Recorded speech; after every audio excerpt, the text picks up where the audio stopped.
Baik, Assalamualaikum warahmatullahi wabarakatuh. Kami dari kelompok 6 akan mempresentasikan hasil pembahasan kami mengenai motivasi belajar pada MK Belajar dan Pembelajaran. Dosen pengampu pada MK ini yaitu Bu Indaryanti dan Bu Novika Sukmanitias. Adapun anggota pada kelompok kami yaitu Nadiati Armarta, Rahma Amsar Napenti, saya M. Davi Safitra, dan Anissa Aulia Farhan Saleha. Kebetulan Anissa Aulia Farhan pada saat ini berhalangan hadir karena gangguan sinyal di daerahnya.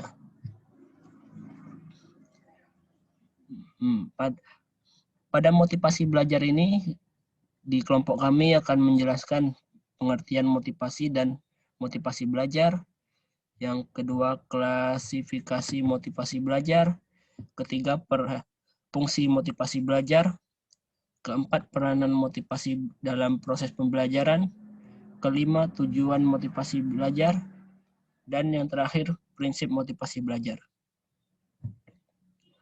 Untuk pengertian motivasi dan motivasi belajar akan dijelaskan kepada saudari Nadiati.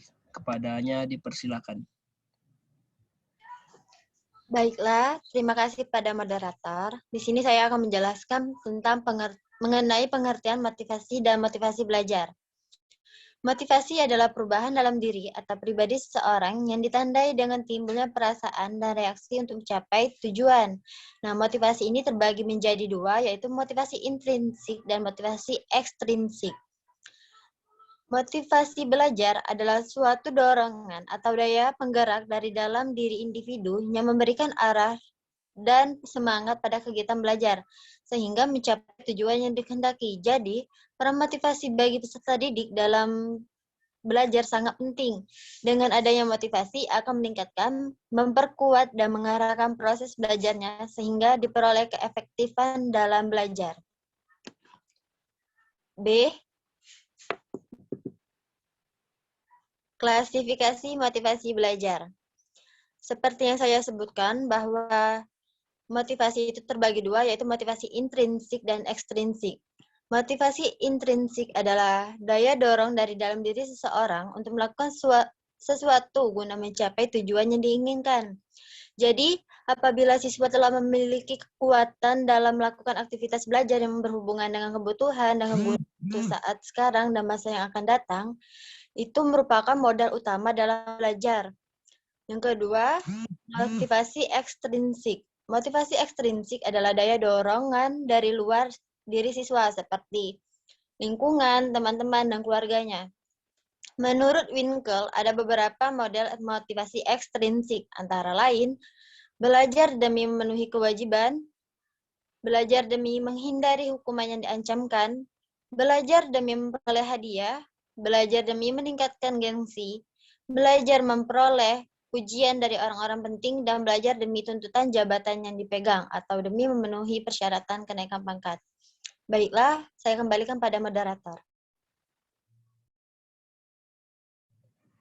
Baik, terima kasih kepada saudari Nadiati atas penjelasannya. Selanjutnya, fungsi motivasi belajar. Di sini saya akan menjelaskannya. Fungsi motivasi belajar itu ada 3. Yang pertama, motivasi sebagai pendorong perbuatan.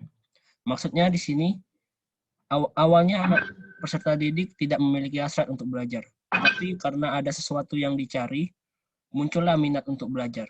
Nah, di sini kita sebagai guru dalam rangka untuk memuaskan rasa ingin tahu dari siswa tersebut, kita harus mendorong siswa tersebut untuk belajar dalam rangka untuk mencari tahu. Kedua, motivasi sebagai penggerak perbuatan. Dorongan psikologis yang melahirkan sikap terhadap siswa merupakan suatu kekuatan yang tidak terbendung, yang kemudian menjelma dalam bentuk gerakan psikolog. Nah, siswa akan belajar dengan penuh semangat, dan disinilah fungsi motivasi belajar, yaitu untuk menggerakkan siswa untuk belajar secara intensif. Selanjutnya, motivasi sebagai pengaruh perbuatan. Di sini siswa memiliki motivasi dan dapat menyeleksi mana perbuatan yang harus dilakukan dan mana yang harus diabaikan. Ketika siswa memiliki motivasi pada suatu pelajaran, siswa itu akan mencari tahu sendiri bagaimana pelajaran itu. Selanjutnya, peranan motivasi dalam proses pembelajaran. Dalam motivasi pembelajaran, adapun peran motivasi dalam pembelajaran yaitu sebagai berikut. Yang pertama, sebagai motor penggerak atau pendorong kegiatan pembelajaran. Nah, pada motivasi ini bisa berasal dari dalam diri siswa maupun berasal dari luar. Kedua, sebagai upaya memperjelas tujuan pembelajaran. Nah, motivasi ini berkaitan dengan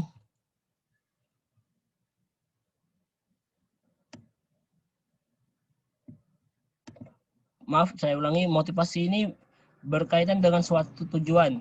Tanpa ada tujuan, maka tidak akan ada motivasi.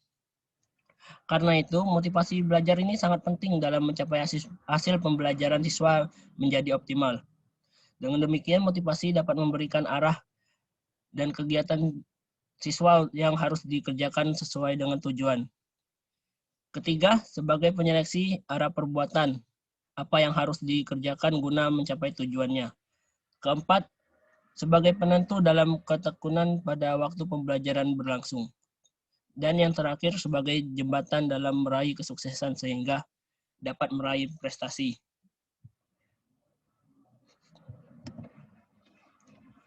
Selanjutnya, tujuan motivasi belajar.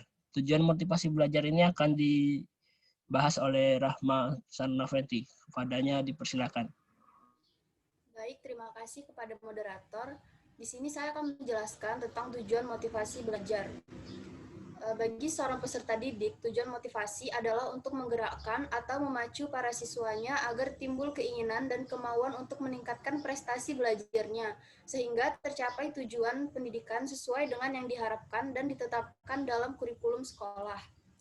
Nah, peran guru sebagai motivator profesional sangat dibutuhkan dalam menggerakkan atau mendorong para siswa sehingga bisa menimbulkan semangat dalam belajar. Ada beberapa hal yang mendorong seseorang itu untuk belajar, antara lain satu, adanya sifat ingin tahu dan ingin menyelidiki dunia yang lebih luas. Yang kedua, adanya sifat kreatif yang ada pada manusia dan keinginan untuk maju. Yang ketiga, itu adanya keinginan untuk mendapatkan simpati dari orang-orang terdekat. Yang keempat, adanya keinginan untuk memperbaiki kegagalan dengan usaha yang baru. Yang kelima, ada keinginan untuk mendapatkan rasa aman. Dan yang terakhir, itu adanya ganjaran atau hukuman sebagai akhir daripada belajar.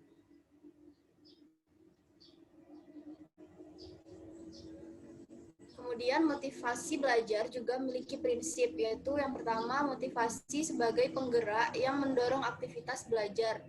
Yang kedua, motivasi intrinsik lebih utama daripada motivasi ekstrinsik dalam belajar. Yang ketiga, motivasi berupa pujian lebih baik daripada hukuman. Yang keempat, motivasi berhubungan erat dengan kebutuhan dalam belajar. Yang kelima, motivasi dapat memupuk optimisme dalam belajar. Yang keenam, motivasi melahirkan prestasi dalam belajar. Baik, sekian materi dari saya kembalikan kepada moderator.